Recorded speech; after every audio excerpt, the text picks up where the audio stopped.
Hello, bachcho. Let us read this given question. So the given question says that the figure represents a voltage regulator circuit using a Zener diode.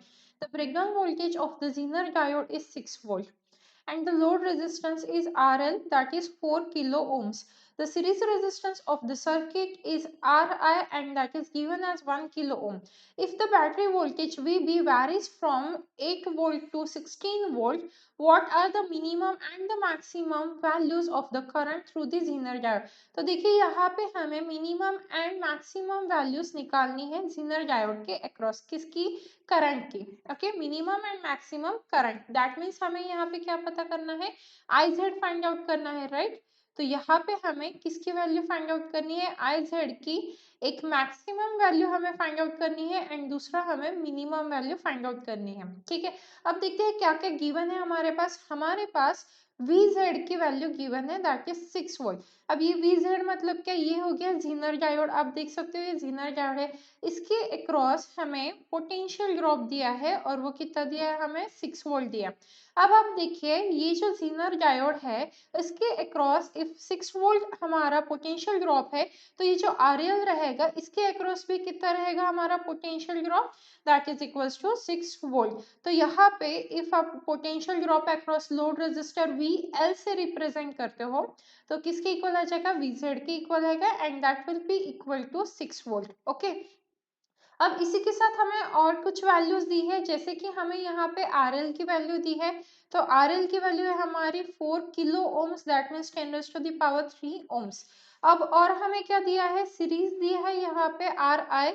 तो ये RI की value हमारे पास है 1 kilo ohm, तो वो हो जाएगी हमारी 10 raised to the power 3 ohms, right? अब हमें क्या बोला जा रहा है? जो हमारा VB है, यहाँ पे ये रूट बी दिख रहा है, ये एक्चुअली यहाँ पे वी बी होना चाहिए. ठीक है, तो ये जो वी बी है ये कहाँ से कहाँ तक वेरी कर रहा है? वी बी वेरी हो रहा है 8 वोल्ट से 16 वोल्ट तक. तो देखिए सिंपल सी बात है, हमें अगर मैक्सिमम वैल्यू फाइंड आउट करनी है, इफ आप मैक्सिमम की बात करोगे तो हमें वीबी की क्या वैल्यू लेनी पड़ेगी? 16 वोल्ट लेनी पड़ेगी. इफ हम मिनिमम वैल्यू फाइंड आउट करने जाएंगे तो वीबी की वैल्यू क्या हो जाएंगी? हमारी 8 वोल्ट हो जाएंगी. ठीक है, तो देखते हैं कैसे फाइंड आउट करेंगे आगे हम. तो देखिए यहाँ पे सबसे पहले हम क्या फाइंड आउट कर लेंगे, क्योंकि यहाँ पे आप देखो हमारे पास RL की वैल्यू पता है, देन उसके साथ हमें VL पता है, तो हम IL निकाल सकते हैं. कैसे? देखिए मैं यहाँ पे कंसिडर कर रही हूँ I करंट पास हो रहा है. अब ये जो I करंट है ये इसमें जाएगा, जो हम IZ के नाम से जानते हैं, दैट इज Zener करंट. ठीक है, एंड दूसरा यहाँ पे आ जाएगा IL, that is load current. अब हमें किसकी वैल्यू फाइंड आउट करनी है? इस IZ की वैल्यू फाइंड आउट करनी है. तो आप देखिए KCL अप्लाई करके हम क्या लिख सकते हैं? KCL के थ्रू हम लिख सकते हैं जो हमारा I है वो किसके इक्वल है? IZ प्लस IL के इक्वल है, राइट? आप खुद देखो ये जो करंट है ये आगे चल के दो हिस्सों में बढ़ गया, इसने खुद को दो हिस्सों में बांट दिया, एक यहाँ पे IZ की टर्म्स में और एक सीधा गया जो हमने IL करके कंसिडर कर लिया, राइट? तो यहाँ पे ये करंट हमें दो हिस्सों में बटा हुआ दिख रहा है, इसीलिए हमने लिख लिया यहाँ पे कि I ने खुद को दो हिस्सों में डाल दिया है, एक IZ दूसरा IL. तो हमें इस IZ की वैल्यू फाइंड आउट करनी है. तो हम इक्वेशन क्या लिख सकते हैं यहाँ पे? IZ इज इक्वल टू क्या हो जाएगा हमारा? I minus IL.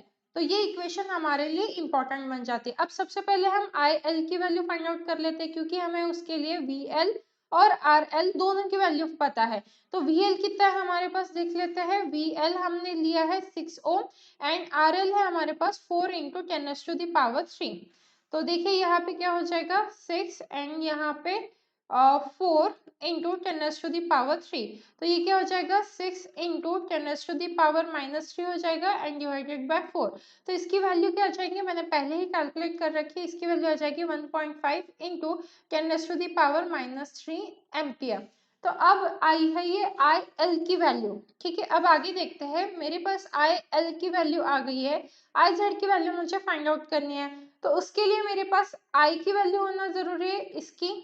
ठीक है, अब RI पता है मुझे, I की वैल्यू फाइंड आउट करनी है. I की वैल्यू फाइंड आउट करने के लिए मुझे इसके अक्रॉस वोल्टेज ड्रॉप पता होना चाहिए, राइट? तो अब सबसे पहले मैं मिनिमम वैल्यू फाइंड आउट करूंगी. ठीक है, अब मिनिमम वैल्यू फाइंड आउट करूंगी तो VB की वैल्यू क्या कंसीडर करूंगी मैं यहाँ पे? 8 वोल्ट्स, क्योंकि मैं मिनिमम वैल्यू फाइंड आउट कर रही हूँ, ठीक है।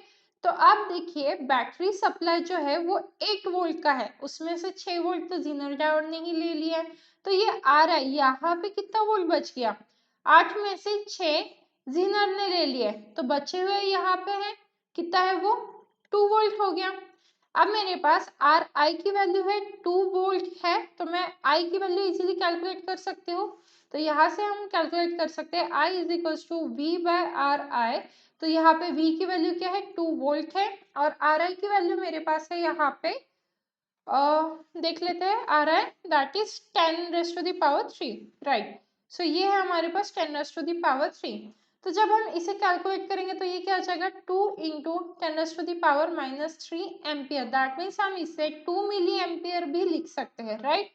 तो ये हो गई मेरी आई की वैल्यू। अब यहाँ से मैं आई जेड की मिनिमम वैल्यू फाइंड आउट कर सकती हूँ। तो आई जेड की मिनिमम वैल्यू क्या आ जाएगी मेरी, यहाँ पे मिनिमम वैल्यू आ जाएगी यहाँ पे आई माइनस आई एल।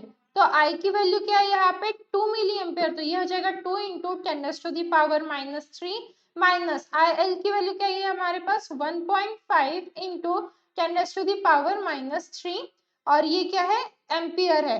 तो जब हम इसे कैलकुलेट करेंगे तो हमारी आई जेड की मिनिमम वैल्यू क्या आ जाएंगी, मैंने ऑलरेडी कैलकुलेट कर रखा है यहाँ पे।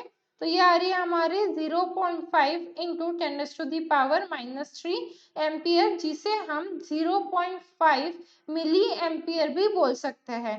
तो ये क्या आ गई हमारी आई जेड की मिनिमम वैल्यू आ गई। अब देखिए पूरी प्रोसीजर सेम रहेगी, बस यहाँ पे जो हमने देख लीजिए, यहाँ पे जो हमने वीबी की 8 वोल्ट कंसीडर की थी क्योंकि हमने मिनिमम वैल्यू फाइंड आउट की थी। तो अब यहाँ पे हम क्या करेंगे, फॉर मैक्सिमम वैल्यू वीबी की मैक्सिमम वैल्यू पता करेंगे। तो यहाँ पे क्या हो जाएगा, वीबी की मैक्सिमम वैल्यू क्या हो जाएगी 16 वोल्ट, ठीक है। तो अब देखिए आई एल तो वही रहेगा, आई एल की वैल्यू चेंज नहीं होने वाली है, सिर्फ हमारी आई की वैल्यू चेंज होगी, क्योंकि यहाँ पे पोटेंशियल ड्रॉप चेंज होगा। पहले क्या था 2 था, पर अब क्या रहेगा यहाँ पे 2 नहीं रहेगा, अब क्या होगा देखो, टोटल बैटरी सप्लाई कितना है 16 है, उसमें से 6 ले लिया हमारे जीनर ने, तो बचा कितना है यहाँ पे 16 माइनस 6, दैट मीन्स यहाँ पे बच गया 10 वोल्ट, राइट। तो अब हमें बाकी की प्रोसीजर सेम रखनी है। तो बाकी की प्रोसीजर देखिए, यहाँ पे जैसे हमने 2 वोल्ट, यहाँ से हम पूरी प्रोसेस सेम रखेंगे, ये जो है यहाँ से हम आगे की प्रोसेस सेम रखने वाले हैं। तो जैसे यहाँ पे हमने 2 वोल्ट कंसीडर किया, अब हमें यहाँ पे क्या करना है 10 वोल्ट कंसीडर करना है। तो करते हैं calculate, I is equals to V upon R I. तो यहाँ पे क्या हो जाएगा 10 divided by 10 to the power 3 था, तो ये आ गया हमारा 10 into 10 to the power -3 ampere, जिसे हम 10 मिली एम्पियर भी बोल सकते हैं। तो ये तो I की वैल्यू आ गई। अब IL की वैल्यू क्या है हमारे पास 1.5 इंटू 10 टू द पावर -3, तो हम I Z maximum find out कर सकते हैं अब यहाँ से। तो ये क्या आ गया I L is equal to क्या है 1.5 into 10 to the power -3 ampere है हमारे पास, जिससे हम 1.5 मिली एम्पियर भी कह रहे हैं।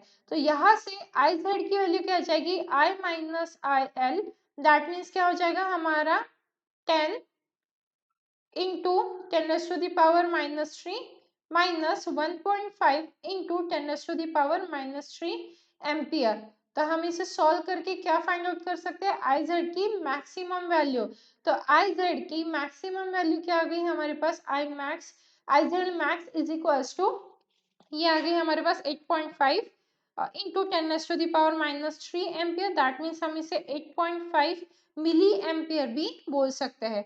So these are the final answers, that means हमारी आईजेड मैक्सिमम क्या है 8.5 मिली एम्पियर, एंड इसी के साथ हमारा आईजेड मिनिमम है 0.5 मिली एम्पियर। तो अब हम ऑप्शंस चेक कर लेंगे। ऑप्शंस में आप देखिए पहला क्या आया था हमारा 0.5 मिली एम्पियर, एंड दूसरा आया था 8.5 milliampere. That means option C is the correct answer. So I hope you understood it well. All the best.